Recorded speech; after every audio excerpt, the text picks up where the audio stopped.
Bloom says empathy can make us, quote, worse at being friends, parents, husbands, and wives, end quote, because sometimes an act of love involves doing something that causes pain rather than relieving it, such as comforting an awful truth. You can no doubt think of cases in your life when feeling too empathetic prevented you or someone else from giving the tough love someone may have needed. Going back to the example in the previous section, if instead of helping the loved one you think is making poor life decisions, you were simply empathetic, it might relieve his suffering briefly, but it wouldn't help him to get on the right track. Making empathy a full-fledged virtue and a protective emotional caffeine requires adding a few complementary behaviors that convert into compassion. One study of compassion defines it as recognizing suffering, understanding it, and feeling empathy for the sufferer. Also tolerating the uncomfortable feelings they and the suffering person are experiencing, and crucially, acting to alleviate the suffering. Compassion helps both the sufferer and the helper. In 2014, a study shows that empathy training worsened mood. Some participants were given training in compassion instead. Compared to empathy training, compassion training blocked their negative feelings and thus raised their overall mood after they witnessed the pain of others. Compassion also benefits the sufferer. For example, doctors who are most comfortable around patients in pain may be successful administering painful treatments such as acupuncture. Learning to look analytically at others' discomfort and providing help can transform another person's burden into an opportunity for both of you to feel better. Compassion naturally comes easier for some people than it does others. Research has shown that compassion is to some degree genetic, and that we may inherently be drawn to people with this trait. However, plenty of evidence also shows that compassion can be learned. The key is to use your conscious faculties to push beyond your feelings. Do the work to become strong in the face of pain, and you will benefit yourself and others. There is no label like empath for someone who has become especially compassionate, but you'll know when you achieve it, and others will too. To become more compassionate and thus a happier person, start by working on your toughness. To be tough in the face of another's pain does not mean feeling it less. Rather, you should learn to feel the pain without being impaired to act. If you ever meet a Marine who has gone through boot camp, they will tell you they face rigors beyond anything they had experienced before in life. They wanted to quit every single day. For combat Marines, boot camp is followed over the next couple years by many rounds of combat training, but each round seems to get easier and easier. This is because they are learning to function under extreme circumstances. Pain never far away for a Marine doesn't faze him or her anymore. Compassionate people are like Marines after training, just as likely to feel pain as anyone else, but able to bear it and function. Empathetic doctors relieve pain with their empathy. Compassionate doctors can also calmly operate on that patient. Empathetic parents suffer with their adult kids when they are struggling at college. Compassionate parents can resist the urge to call the dean or drive over to the university and treat their young adults like children. Beyond being tough, compassionate people are action-oriented. A lot of the time, when people are in pain, they resist an effective cure because it would temporarily be more painful. A person might walk around for years with a trick knee because they can't bear the thought of an operation and recovery. And research shows that people usually overestimate the pain surgery. Similarly, people stay in toxic relationships because leaving seems too terrible to deal with. And these examples make one other point. We need to choose compassion over empathy with ourselves, not just others.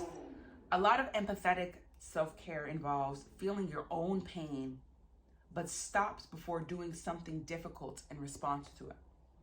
Being self-compassionate means doing the hard thing that you actually need to do, not withstanding your feelings, like getting knee surgery or confronting a relationship issue head on.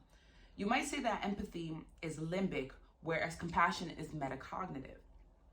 Empaths help others to commit to difficult resolutions because their assistance stops at the victim's feelings. But compassionate people, toughened up to act, can do hard things that the person suffering might not want or like, but that are for their own good. Compassion can feel like tough love, giving honest counsel that is difficult to hear, such as saying goodbye to an employee that is not suitable fit or saying no to a disappointing child. This can start a virtuous cycle, which the recipient of compassion gets a little more resilient and becomes better able to show compassion to themselves.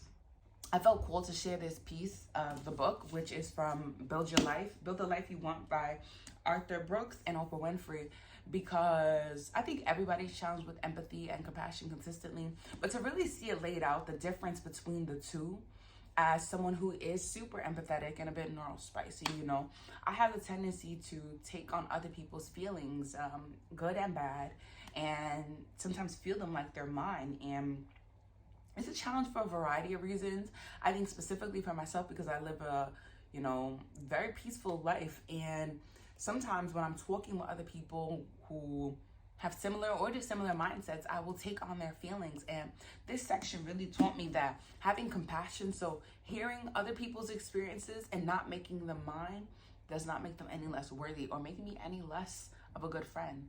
If anything, having that compassion gives me the privilege of showing up better for them and showing up better for myself, because if I show up better for me, I'm showing up better for you.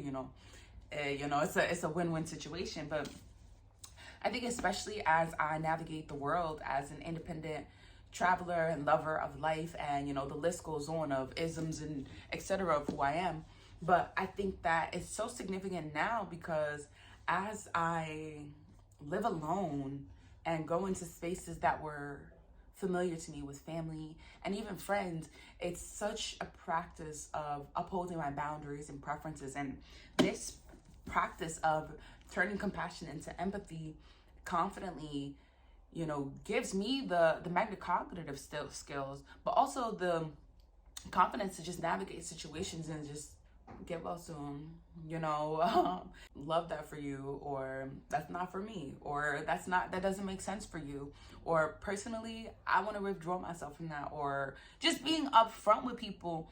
And that level of honesty that sometimes comes with compassion, I think as an empath, we often stray away from because we feel like we're adding fuel to their fire. And realistically, sometimes that fuel is needed because that difficult situation, that difficult conversation, attacking it head on actually addresses the issue, because for every problem there is definitely a solution, and the solution is going to come from your mindset. It's going to come from you, but nobody can make that choice for you. And as an empath, sometimes we have the tendency to feel like we need to make choices for people, or we need to do the work for them because they don't have the capacity or the skills. But we all have the same amount of hours in the day, and as long as you got breath, you got options. Hashtag mommy. So on that note, this book, has definitely given me a lot of guidance. I think as a self-help junkie, I read a lot of books, that I am excited to share.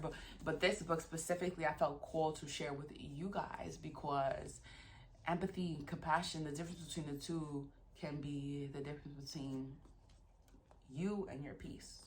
And as I am making an intentional effort to honor my peace in all situations, I realized that empathy is not always as valuable as it seems. And as someone who is so empathetic, the book talks about how when the term empath first came around, it was seen as negative. And I can see exactly why.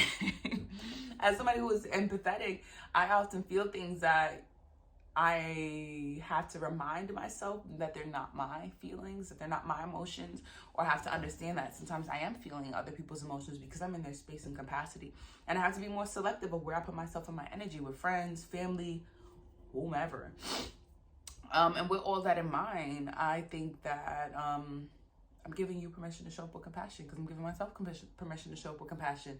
And the right people gonna fuck with you. I'm gonna still be in your space when you decide to honor your boundaries and be honest with them as well as you are navigating your experience. Because at the end of the day, we're all mirrors of each other and we all cohabit this world and space together.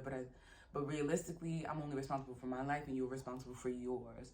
And as an empath, we don't feel like we often have the chance to choose the burden we carry, but you do. So choose compassion instead.